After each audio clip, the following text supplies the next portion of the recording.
Bienvenue dans Curiosité. Ce programme sera entièrement consacré à l'exposition Matthias Grunewald qui se tient actuellement au musée d'Unterlinden et cela jusqu'au 2 mars. C'est Panchika de Pape, conservateur en chef du musée, qui nous accompagnera tout au long de cette émission. Et tout de suite, pour commencer, l'objet du mois avec la partie sculptée du retable d'Isenheim par Nicolas de Haguenau.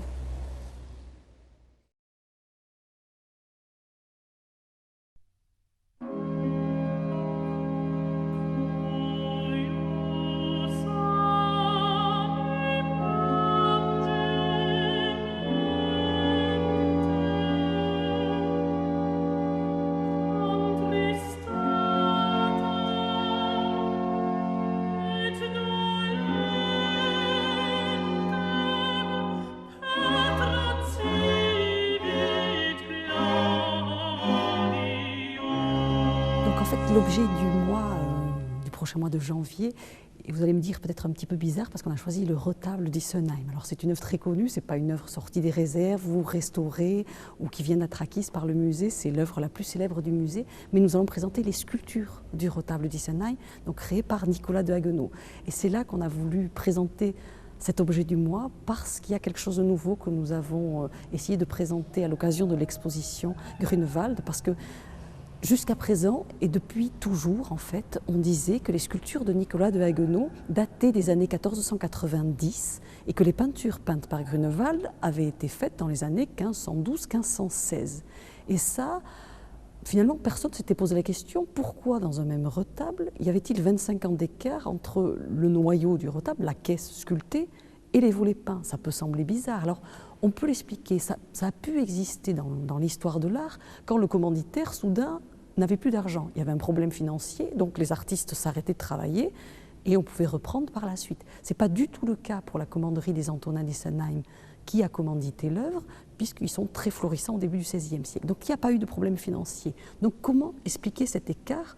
Ou peut-être, et c'est là qu'on a un petit peu recherché, comment expliquer pourquoi on a dit que les sculptures dataient de 1490 et les volets peints de 1512-1516. Alors c'est ce que je voudrais expliquer à l'occasion de l'objet du mois, c'est qu'en fait, curieusement, tout est parti d'une interprétation bizarre. Alors je vais vous raconter un petit peu l'histoire. Ça ne commence pas par « il était une fois », mais presque. En fait, dans les inventaires anciens du musée, quand on regarde les parties sur les sculptures, alors c'est vrai que tous les historiens, enfin tous les conservateurs du musée décrivent les sculptures de la caisse, le Saint-Antoine qui est assis sur un trône, Saint-Jérôme avec à son pied le lion, de l'autre côté Saint-Augustin avec sa mitre d'évêque et sa crosse, et à ses pieds, un petit personnage portant le costume des Antonins d'Isenheim. C'est vrai que le manteau bleu des Antonins avec le tau un peu plus bleu azur posé sur le manteau. Donc ça s'arrêtait là et il n'y avait même pas de datation pour les sculptures, rien.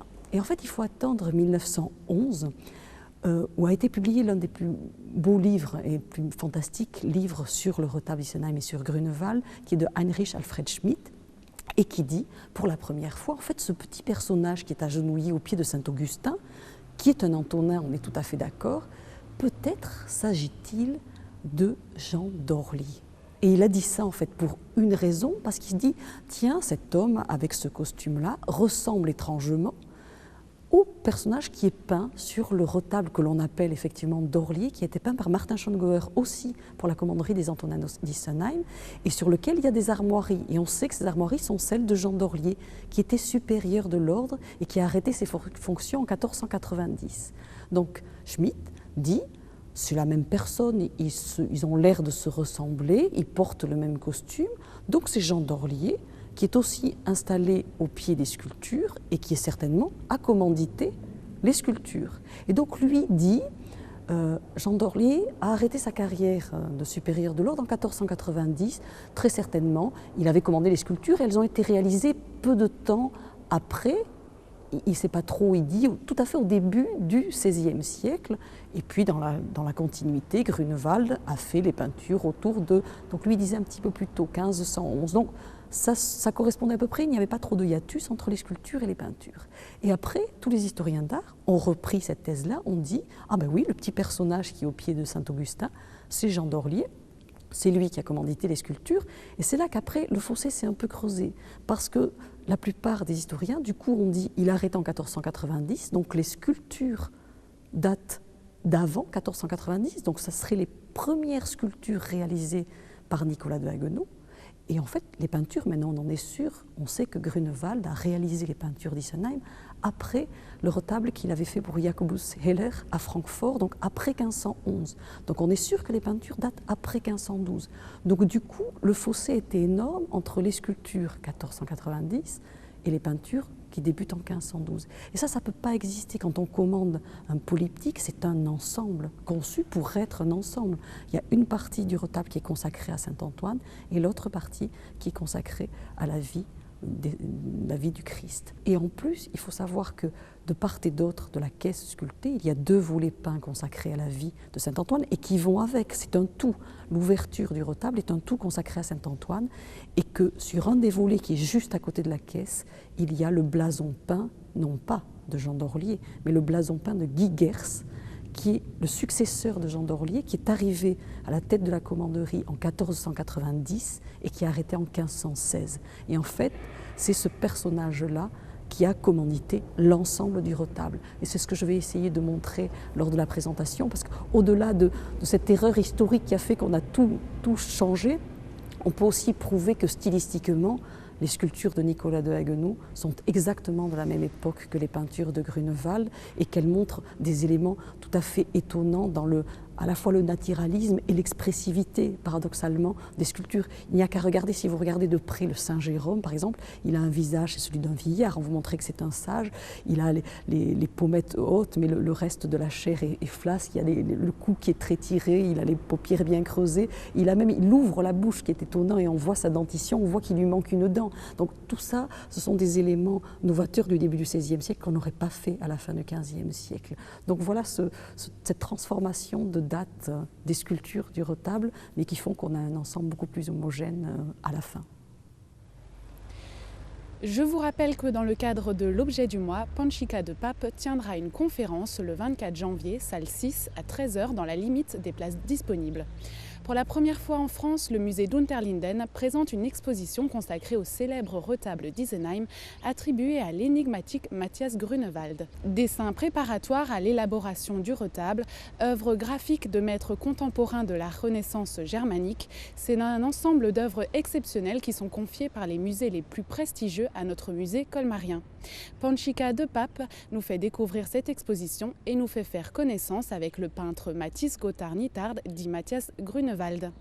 Les expositions Grunewald, Regard sur un chef-d'œuvre et Grunewald et son temps se tiendront conjointement au musée d'Unterlinden de Colmar et à la Staatliche Kunsthalle de Karlsruhe en Allemagne jusqu'au 2 mars.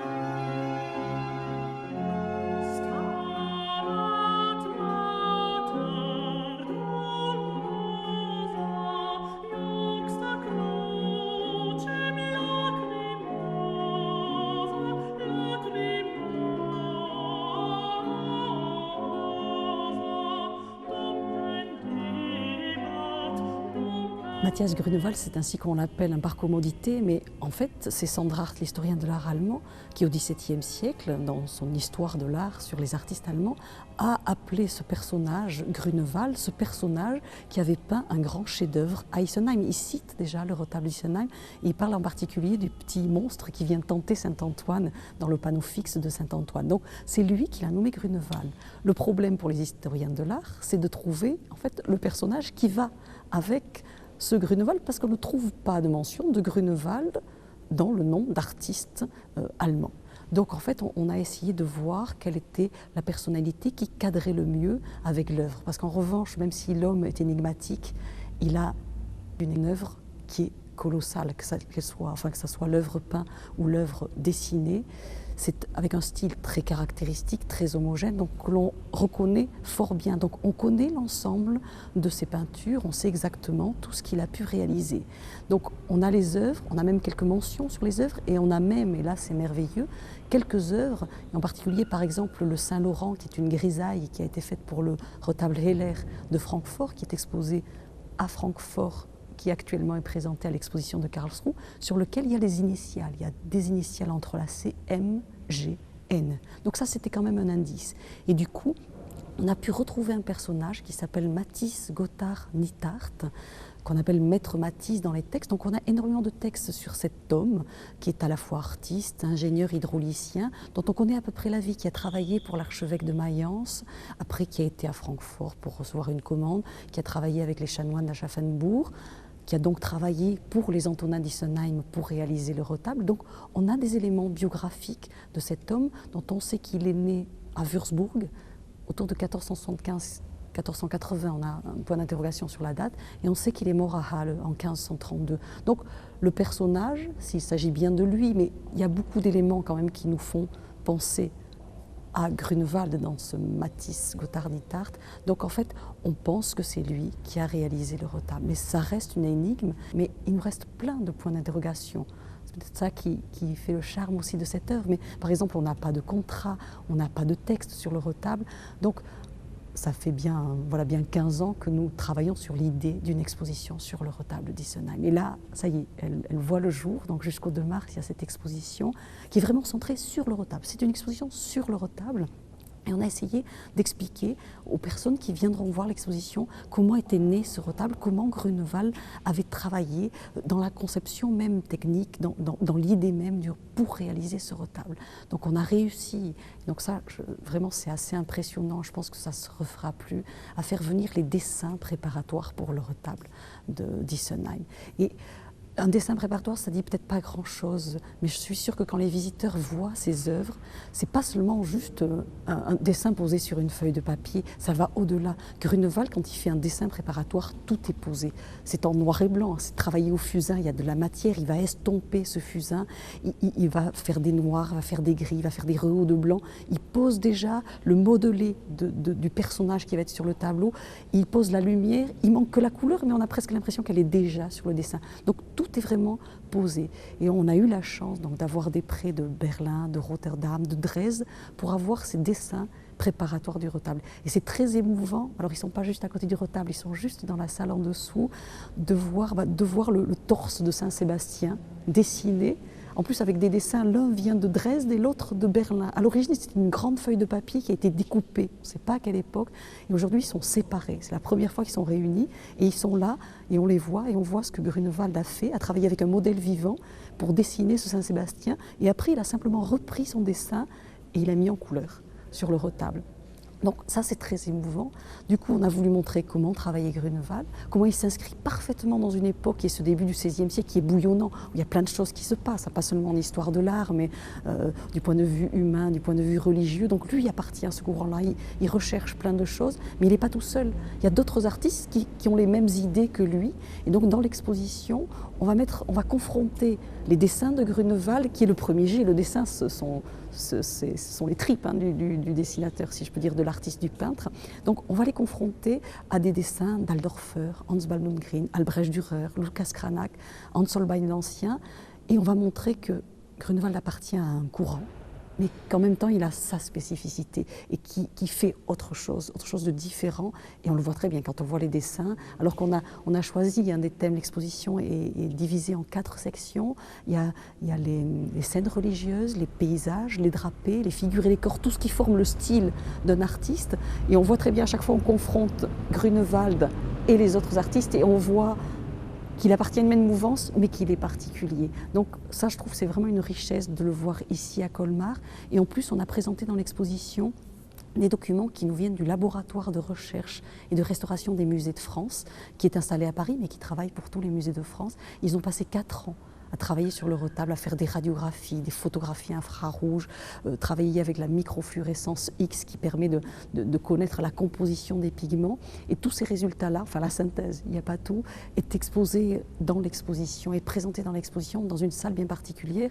Et là, on nous apprend, grâce aux radiographies, aux photos infrarouges, on nous apprend tout sur le retable. Par exemple, la crucifixion, elle est faite de 2 panneaux de tilleul.